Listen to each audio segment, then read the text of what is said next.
Verified. I am Diane Gabali Macas. I am Liza Ragas. I am Bernadette Vilangapa. And then Isaiah Vita. So today we will tackle about our design thinking with the title of Glyco Thrift Facing Market Competition.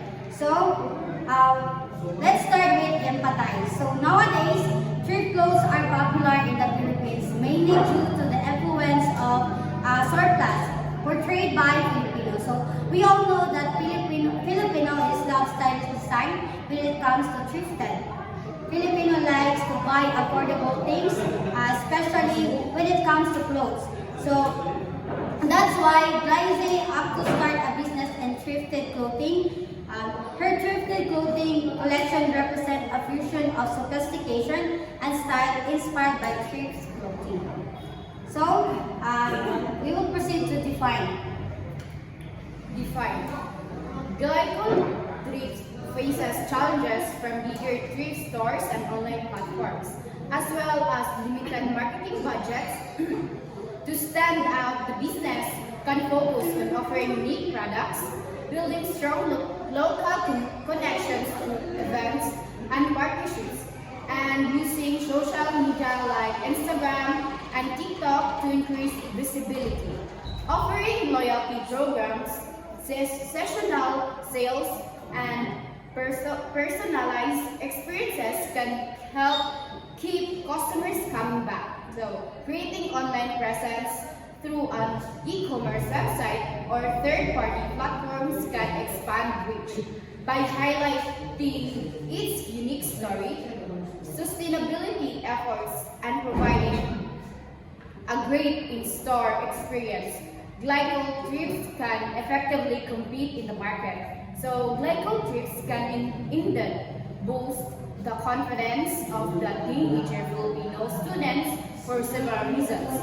Firstly, thrifts can often emphasize self-expression and even individuality, allowing students to showcase their unique styles and personality by wearing clothes that they feel represent them. Students can feel more confident in their appearance.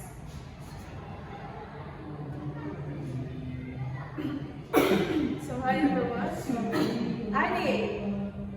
So we have three kind of our ideas. So number one, collaboration and pop-ups. Number two, highlights sustainability and ethics. This is very important to the business. And then three, curated collections. So number one, collaboration and pop-ups. So Glycol Thrifts collaborate with local artists, upcyclers, or eco-brands to create exclusive items. Set up pop events in high-traffic areas or partner with cafes and markets for exposure. So number two, highlights sustainability and ethics. This promotes thrift store commitment to sustainability and eco-friendly practices. Share stories on how secondhand shopping reduces waste and benefits the environment.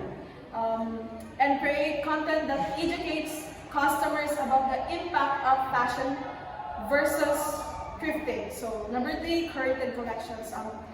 Glycol Thrifts offer them collection, for example, of the winter vintage retro office wear or 90s street styles that are very known nowadays, and showcase unique items on social media through style, photo shoots, or reels, and host exclusive drop days where new collection are launched. So manaman si Glyze sa among adjacent no. So among napili is sa prototype is among napili is curated collection. So we choose this curated collection is an excellent idea because we can focus on showcasing carefully selected items, themes, or experiences like in sa social media, TikTok, Facebook, and then sa IG.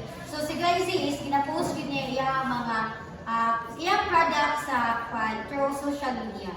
So let's move on test, which is si Kizia mag-explain so how we can implement this prototype. So the last is test.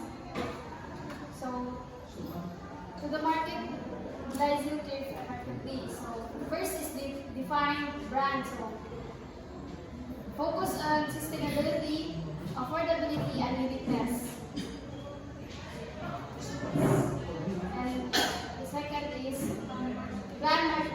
strategy. Set clear goals, choose appropriate channels, and allocate a budget. Build an online presence. Create a user-friendly website and derivatives, social media with engaging content like thrift styling tips and eco-friendly insights. Collaborate. Partner with influencers, advocates, and government organizations for promotions. Community engagement. Host events, share customer stories, and encourage feedback. Empathize sustainability. Use eco-friendly operation and highlight them in your campaigns. And use data. Analyze performance and adapt strategies based on insights. Create unique experiences. Offer personalization, loyalty programs, and seasonal programs. Be transparent. Share sustainability journey and impact. The last is scale globally. Expand offers and market based on feedback and evidence.